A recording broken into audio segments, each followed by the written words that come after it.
menghentikan motornya di garasi rumah, lalu segera turun dan memapah tubuh adiknya yang mulai kedinginan. Reno dan Rena masuk ke dalam rumah dalam keadaan basah kuyup, dengan jaket Reno yang berada di tubuh Rena. Hana bangkit dari duduknya saat melihat kedua anaknya masuk ke rumah. Dengan cepat, ia berlari untuk mengambil handuk untuk putra dan putrinya. "Kalian baik-baik saja?" tanya Revan, meninggalkan laptopnya dan menghampiri Reno dan Rena. Hana datang sembari berlari, lalu memberikan handuk pada Reno dan memakaikan handuk di tubuh putrinya. "Mas, bisa bikin teh hangat tidak?" ucap Hana dan dengan cepat Revan berlari ke dapur untuk membuat teh hangat. Reno dan Hana memapa tubuh Rena menaiki anak tangga ke lantai 2. Setibanya di depan kamar Rena, Reno melepaskan kedua bahu adiknya dan membiarkan sang ibu yang menemani adiknya. Reno bergegas mendekat ke arah kamarnya lalu masuk untuk mandi air hangat. Di kepalanya masih terus berputar kejadian yang ia lihat di taman tadi. Marah dan kesal bercampur menjadi satu. Jika saja Gilang bukan omnya, mungkin sudah dari tadi ia memukul Gilang. "Ah, sial," ucap kesal Gilang memukul keras tembok kamar mandinya. Beberapa menit kemudian, Rena sudah selesai mandi dan memakai baju tidurnya dan kini duduk di tepi tempat tidur dengan sang ibu yang mengeringkan rambutnya. "Kamu baik-baik saja, sayang?" tanya Hana, khawatir melihat Rena yang diam sedari tadi. Rena mendongak, menatap Hana yang menatapnya dengan begitu khawatir. Rena tersenyum kecil, mencoba meyakinkan ibunya jika dirinya baik-baik saja. "Jika ada masalah, cerita pada Mami," ucap Hana, tersentak saat mendengar suara isak tangis seseorang. Hana menunduk menatap Rena yang kini menangis di hadapannya. "Rena, kamu baik-baik saja, Nak? Ada apa? Cerita pada Mami," ucap Hana memeluk erat putrinya sambil berdiri. Tangis Rena pecah, membuat baju sang ibu di bagian perut menjadi basah. Revan yang baru saja membuka pintu terkejut melihat pemandangan di hadapannya, lalu segera masuk menghampiri istri dan anaknya. "Ada apa?" tanya Revan pada Hana.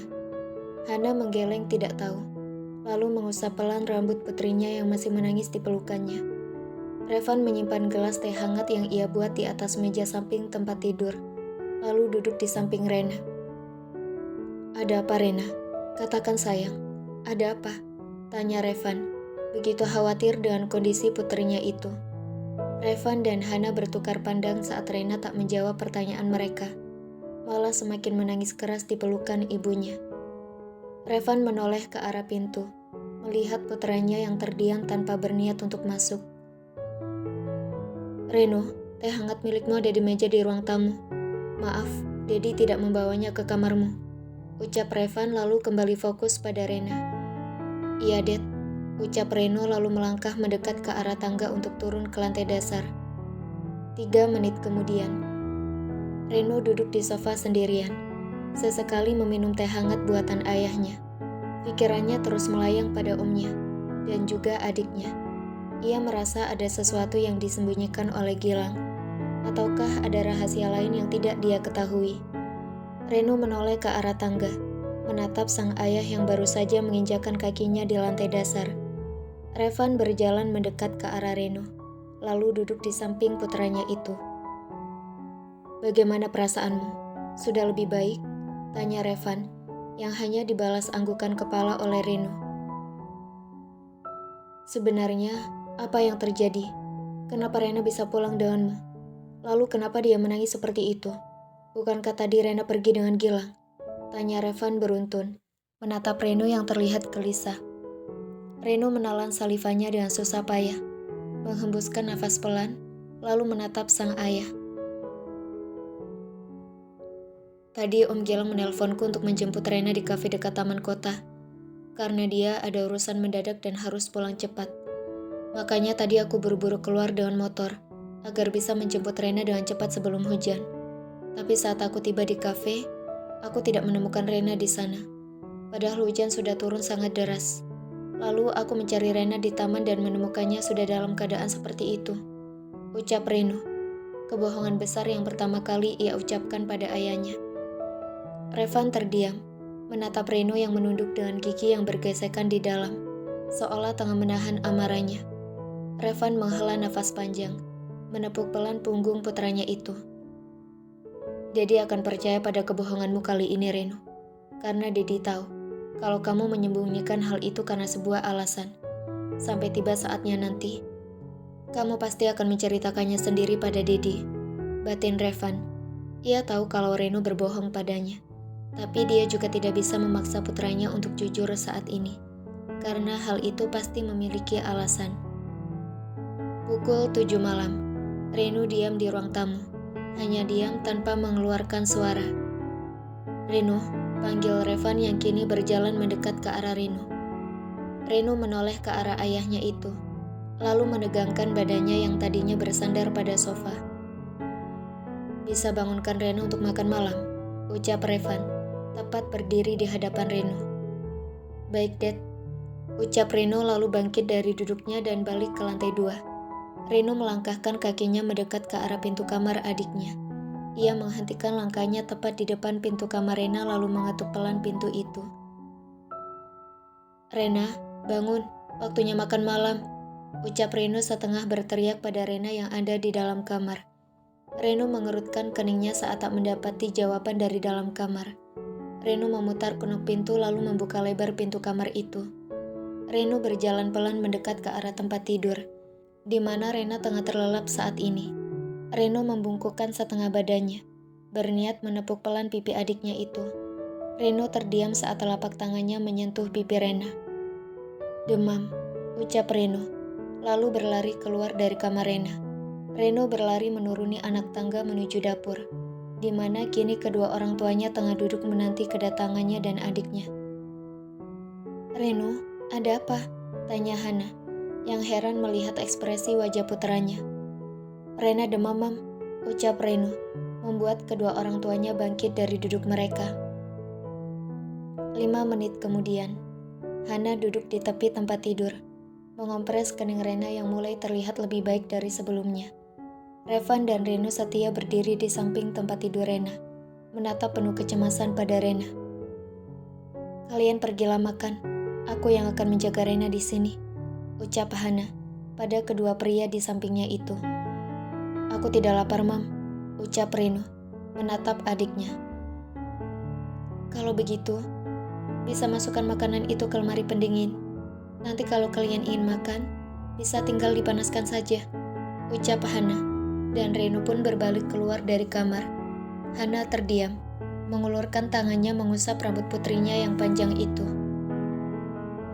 Apa yang terjadi? Apa Reno tak memberitahukan sesuatu pada Mas? Tanya Hana, mendongak menatap suaminya. Revan menggelengkan kepalanya, membuat Hana menundukkan kepala lalu mengusap air mata di sudut matanya. Kalau dia sudah siap untuk menceritakannya, pasti dia akan cerita pada kita, ucap Revan, memeluk istrinya dengan erat. 5 menit kemudian, Reno kembali dari dapur, berjalan masuk kembali ke kamar adiknya, menatap kedua orang tuanya yang juga menatapnya. Pergilah tidur, Reno, sudah malam. Besok kamu masih harus ke sekolah untuk persiapan ujian, ucap Hana, menasehati putranya. Baik, ucap Reno patuh lalu kembali berbalik keluar dari kamar untuk ke kamarnya. Pukul 12 malam. Reno terbangun dari tidurnya, melirik sekilas ke arah jam yang ada di atas meja samping tempat tidurnya. Reno menyibakkan selimutnya, lalu berjalan perlahan keluar dari kamar. Reno membuka pintu kamar Rena, menatap sang ibu yang tidur di samping tempat tidur Rena. Reno berjalan mendekat, berjongkok di dekat ibunya. Mom, bangun, panggil Reno, menepuk pelan pundak Hana. Hana terbangun dari tidurnya, melirik ke arah Reno yang berjongkok di hadapannya. Reno, kamu belum tidur? Lirih Hana, bertanya pada Reno sambil mengusap pelan matanya. Sudah, Mom, cuma gak bisa tidur nyenyak. Mami pergi tidur di kamar aja, biar Reno yang jaga Rena, ucap pelan Reno. Hana terdiam sejenak, lalu mengangguk mengerti dan bangkit dari duduknya. Tolong jaga adikmu ya, ucap Hana lalu keluar dari kamar Rena. Hana menuruni anak tangga dan terkejut melihat Revan yang tidur dalam keadaan duduk di sofa tunggal di ruang tamu. Hana berjalan perlahan mendekati suaminya itu, lalu menepuk pelan pipi Revan. "Mas, bangun," ucap Hana, terus menepuk pelan pipi suaminya. "Kita pindah ke kamar," ucap Hana lagi, saat Revan mengusap pelan matanya. Rena udah ada Reno yang jagain. Kalau Mas tidur semalaman di sofa nanti badan Mas pegel semua," ucap Hana, dan Revan hanya menganggukkan kepalanya. "Aku tidak bisa tidur di kamar kalau kamu tidak ada," ucap Revan, sesekali menguap sambil berjalan beriringan dengan Hana mendekat ke arah pintu kamar mereka. Hana hanya tersenyum mendengar ucapan suaminya. Ia terus memikirkan hal apa yang terjadi hingga membuat putrinya seperti itu. "Sebenarnya apa yang membuat putriku seperti ini, ya Allah?" batin Hana. Jika bisa memilih, cukup dia saja yang sakit. Jangan putri atau putranya. Hana menghembuskan nafas pelan, lalu membuka pintu kamarnya dan masuk bersama dengan Revan.